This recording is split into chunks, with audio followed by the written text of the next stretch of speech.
हरे कृष्णा, राधे राधे। आप सभी का दिन शुभ हो और भगवान श्री कृष्ण आप सभी की मनोकामनाओं को पूरी करे। आज दिन है शनिवार और तारीख है 25 जनवरी। कृष्ण पक्ष षठ तिला एकादशी है। आप सभी को षठ तिला एकादशी की हार्दिक शुभकामनाएं। आज का शुभ मुहूर्त रहने वाला है। सूर्य उदय होगा सुबह 7:13 पर और सूर्यास्त होगा शाम को 6:05 पर। अभिजीत मुहूर्त रहेगा दोपहर 12:17 से शुरू होगा और 1 बजे तक रहेगा।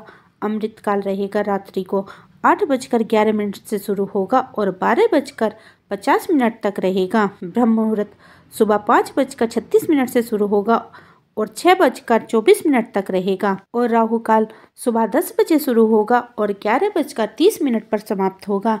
हो सके तो आप अपनी षठ तिला एकादशी की पूजा राहु काल शुरू होने से पहले कर लीजिए, क्योंकि राहु काल में कोई भी शुभ कार्य नहीं किया जाता है। आइए हम अपने 12वें अध्याय की कथा का रसपान करते हैं। यमदूत कहने लगा, जो कोई भी प्रसंगवश भी एकादशी का व्रत करता है वह दुखों को प्राप्त नहीं होता। मास की दोनों एकादशी भगवान श्री हरि के दिन हैं। जब तक मनुष्य इन दोनों दिनों में व्रत नहीं करता उसके शरीर के पाप बने रहते हैं।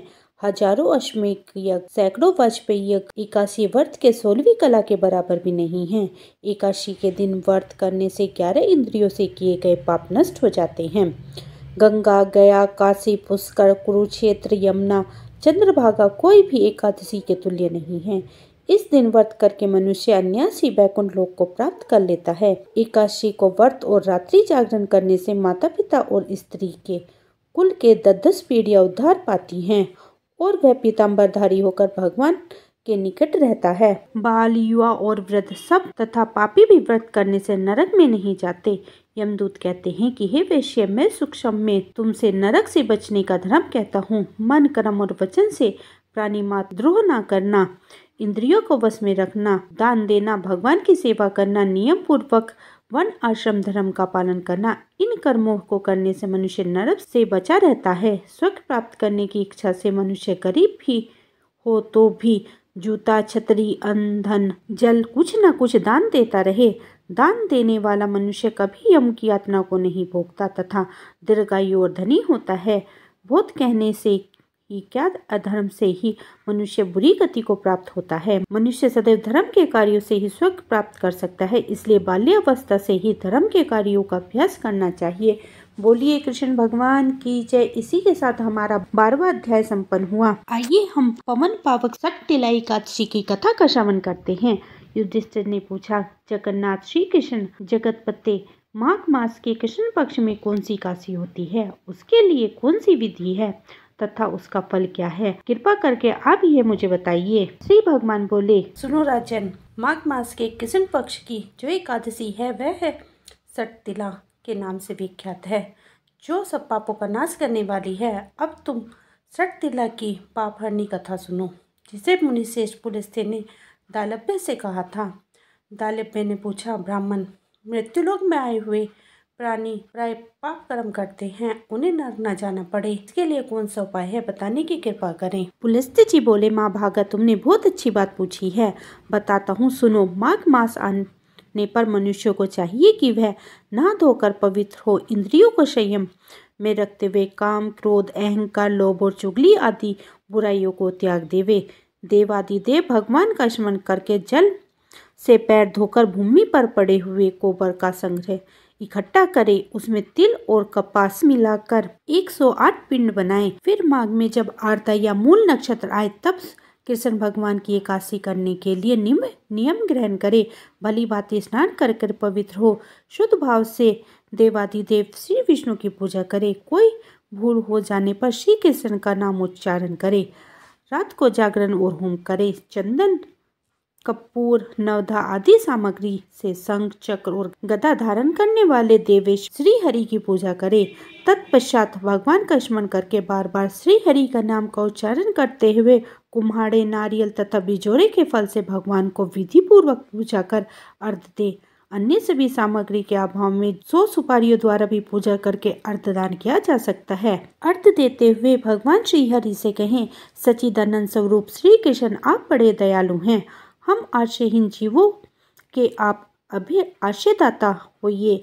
पुरुषोत्तम, हम संसार समुद्र में डूबे रहे हैं, अब हम पर प्रसन्न होइए। कमल नयन, आपको नमस्कार है। विश्वभान, आपको नमस्कार है। महापुरुष, सबके पूर्वज, आपको नमस्कार है। जगतपते, आप लक्ष्मी जी के साथ मेरे दिए हुए अर्घ्य को स्वीकार करो। तत्पश्चात ब्राह्मण की पूजा करें और जल का घड़ा दान करें, साथ ही जूता, छाता और वस्त्र भी दें।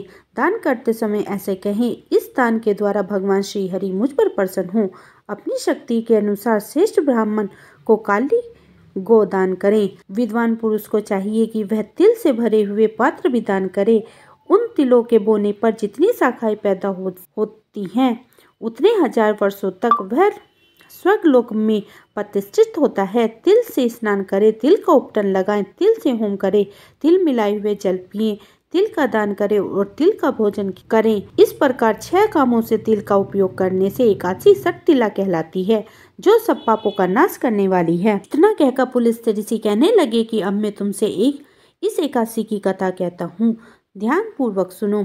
एक समय नारद जी ने भगवान विष्णु से यही प्रश्न किया था और भगवान ने जो सटतिला एकादशी का माध्यम नारद जी से कहा, सो मैं तुमसे कहता हूँ। भगवान ने नारद जी से कहा कि हे नारद, मैं तुमसे सत्य घटना कहता हूँ, ध्यान पूर्वक सुनो। प्राचीन काल में मृत्युलोक में एक ब्राह्मणी रहती थी। वह सदैव व्रत किया करती। एक समय वह 1 मास तक व्रत रही। इससे उसका शरीर अत्यंत दुर्बल हो गया। यद्यपि वह अत्यंत बुद्धिमान थी, तथापि उसने कभी देवता या ब्राह्मणों के निमित्त अन्न या धन का दान नहीं किया था। इससे मैंने सोचा कि ब्राह्मणी ने व्रत आदि से अपना शरीर शुद्ध कर लिया है, अब इसे विष्णु लोक तो मिल जाएगा, परंतु इसने कभी अन्न का दान नहीं किया, इससे इसकी तृप्ति होना कठिन है। भगवान ने कहा, ऐसा सोचकर मैं भिखारी के वेश में मृत्युलोक में उस ब्राह्मणी के पास गया और उससे भिक्षा मांगी। वह ब्राह्मणी बोली, महाराज, किस लिए आए हो? मैंने कहा, मुझे भिक्षा चाहिए। इस पर उसने मुझे मिट्टी का ढेला मेरे पात्र में डाल दिया। मैं उसे लेकर स्वर्ग लौट आया। कुछ समय बाद ब्राह्मणी भी शरीर त्याग कर स्वर्ग में आ गई। उस ब्राह्मणी को मिट्टी के दान करने से स्वर्ग में सुंदर महल मिला, परंतु उसने अपने घर को अनादि सब सामग्रियों से शून्य पाया। घबराकर वह मेरे पास आई और कहने लगी कि भगवान, मैंने अनेक व्रत आदि से आपकी पूजा की, परंतु फिर भी मेरे घर में अनादि सब वस्तुओं से शून्य है। इसका क्या कारण है? इस पर मैंने कहा, पहले तुम अपने घर जाओ, देव स्त्री आएंगी तुम्हें देखने के लिए। पहले उनसे सटतिला एकादशी का पुण्य और विधि सुन लो, तब द्वार खोलना। मेरे ऐसे वचन सुनकर वह अपने घर गई। जब देवी स्त्री आई और द्वार खोलने को कहा तो ब्राह्मणी बोली, आप मुझे देखने आई हैं तो सटतिला एकादशी का माध्यम मुझसे कहो। उनमें से एक देव स्त्री कहने लगी कि मैं कहती हूँ। जब ब्राह्मणी ने सटतिला एकादशी का माध्यम सुना तो उसने द्वार खोल दिए। देवांगनाओं ने देखा कि ना तो वह गंधर्वी है, ना असुरी है, वरन पहले जैसी मनुष्य है। उस ब्राह्मणी ने उनके कथानुसार सटतिला एकादशी का व्रत किया। उसके प्रभाव से वह सुंदर और रूपवती हो गई तथा उसका घर अनादि समस्त सामग्रियों से युक्त हो गया। मनुष्यों को मूर्खता त्याग कर सटतिला एकादशी का व्रत और लोभ न करके तिल का दान करना चाहिए। इससे दुर्लभ, दरिद्रता तथा अनेक प्रकार के कष्ट दूर होकर मोक्ष की प्राप्ति होती है। बोलिए कृष्ण भगवान की जय, विष्णु भगवान की जय। ओम नमो भगवते वासुदेवाय नमः। इसी के साथ हमारी सटतिला एकादशी की कथा समाप्त हुई। मैंने अपने चैनल पर सटतिला एकादशी की कथा आरती सहित डाली हुई है, आप वहां जाकर कथा और आरती का श्रवण कर सकते हैं। और अगर आपने भी मेरा चैनल सब्सक्राइब नहीं किया है तो सब्सक्राइब कर लीजिए और वीडियो को लाइक कीजिए और अपने परिवार और मित्रों में शेयर कीजिए। तब तक के लिए हरे कृष्णा, राधे राधे।